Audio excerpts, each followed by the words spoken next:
नमस्कार दोस्तों, मेरा नाम है आदर सिंह और आज इस वीडियो में हम पढ़ने जा रहे हैं इंडस वैली सिविलाइजेशन के बारे में। सबसे पहले हम जानेंगे कि इसका टाइम पीरियड क्या है। कार्बन डेटिंग 14 के अनुसार इसका टाइम पीरियड जो है 2500 बीसी से लेकर 1750 बीसी तक है। जॉन मार्शल ने सबसे पहले इंडस वैली सिविलाइजेशन टर्म का यूज किया। अब हम जानेंगे कि कौन कौन से इसकी फिजियोग्राफी क्या है, मतलब कि कौन कौन से एरिया हैं इंडस वैली सिविलाइजेशन के। अगर हम कंट्रीज की बात करें तो 4 कंट्रीज के अंदर ये सिविलाइजेशन देखी गई, जैसे कि इंडिया, पाकिस्तान, अफगानिस्तान और ईरान। अब हम कुछ इम्पोर्टेंट एरिया के बारे में जानेंगे जो छोटे एरिया हैं, जैसा कि Sindh, Balochistan, Punjab, Haryana, Rajasthan, Gujarat, western Uttar Pradesh, Lothal, Jammu, north eastern Afghanistan. Important sites इसके कौन कौन से हैं? मोहनजोदड़ो, जैसे हमको पता है कि सबसे लार्जेस्ट साइट है इंडस वैली सिविलाइजेशन की, और राखी गढ़ी जो इंडिया की सबसे लार्जेस्ट साइट है इंडस वैली सिविलाइजेशन की।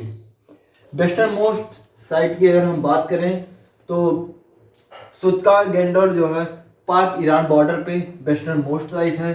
ईस्टर्न मोस्ट की बात करें तो आलमगीरपुर जो उत्तर प्रदेश में है। नॉर्दर्न मोस्ट में रोपड़ जो पंजाब, और कुछ इतिहासकार मानते हैं मंड को जो जम्मू में है। साउदर्न मोस्ट में दैमाबाद जो महाराष्ट्र में है। हड़प्पा और मोहनजोदड़ो ये दोनों कैपिटल सिटी थे किसके? दोस्तों, अब हम जानेंगे कि कौन से इंपॉर्टेंट फीचर्स हैं जो इंडस वैली सिविलाइजेशन की साइट्स को इतना इंपॉर्टेंट बना देती हैं जो आज हम पढ़ रहे हैं।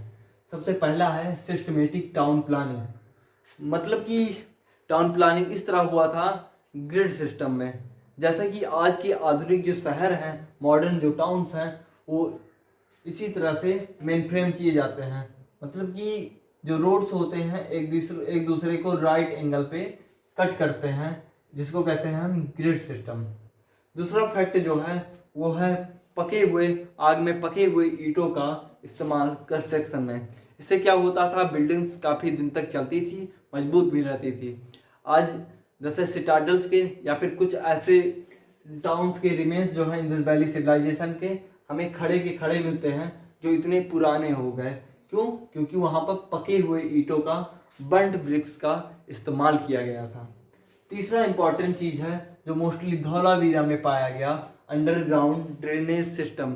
मतलब कि नालियां जमीन के अंदर से गई हुई थी, जिससे क्या होता था कि मतलब इसका मतलब सैनिटेशन का काफ़ी ज़्यादा वहाँ पर ख्याल रखा गया था, काफ़ी ध्यान रखा गया था, जैसा आजकल लोग करवाते हैं।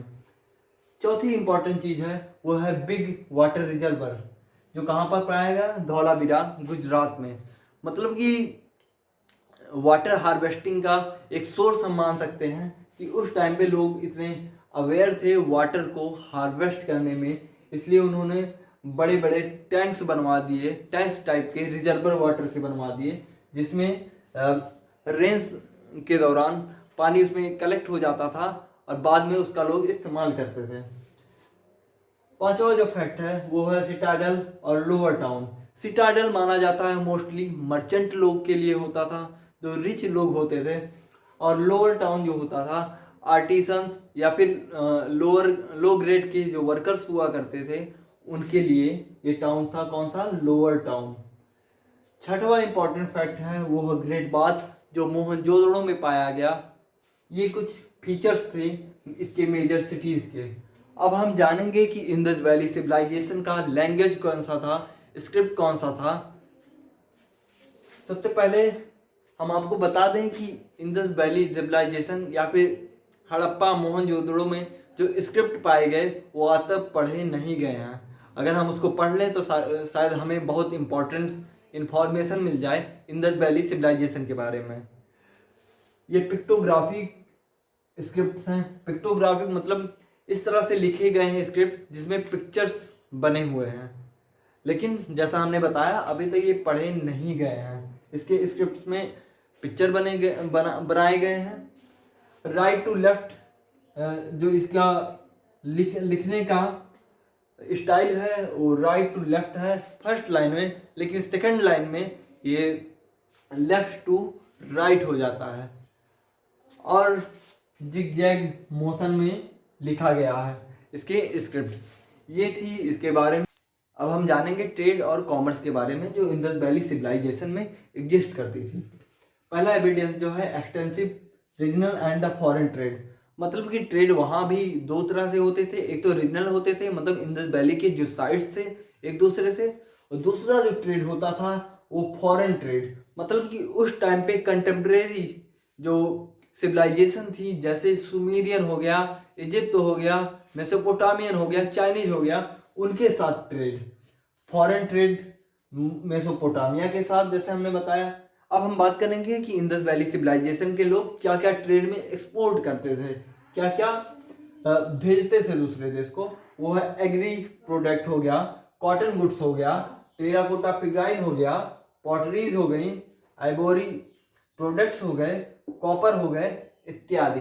ये सब कुछ इंपॉर्टेंट चीज़ें थी जो एक्सपोर्ट करते थे इंडस वैली सिविलाइजेशन के लोग। अब हम जानेंगे कि कौन कौन से ज्वेलरीज जो हैं वो पहनते थे इंडस वैली सिविलाइजेशन के लोग। उसमें गोल्ड के ज्वेलरीज, कॉपर के और ब्रॉन्ज के। उस टाइम पे आयरन डिस्कवर नहीं किया गया था, लेकिन फिर भी लापीज लॉजली जो एक ब्लू प्रीशियस स्टोन था उसका हम लोग मतलब कि इंडस वैली सिविलाइजेशन के लोग जो है इंपोर्ट करते थे।